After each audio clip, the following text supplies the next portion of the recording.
నమః పార్వతీపతియే హర హర మహాదేవ. భారతదేశంలో బుద్ధ పిచ్చేయులు కొంతమంది వాళ్ళు బద్దలు అనమాట. వాళ్ళు ఏం చేస్తుంటారంటే హిందుత్వం అనేది కంటే ముందు బౌద్ధం ఉంది అని మాట్లాడుతుంటారు. దానికి వాళ్ళు ఏదేదో ప్రచారాలు చేస్తుంటారు.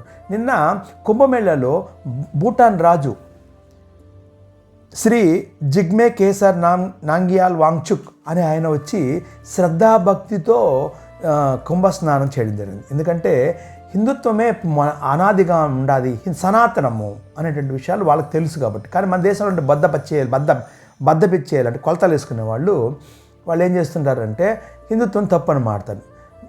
తర్వాత స్కంద పురాణంలో కానీ విష్ణువు యొక్క అవతారమే ఎవరు బుద్ధుడని దాంట్లో ఉంటుంది అనమాట.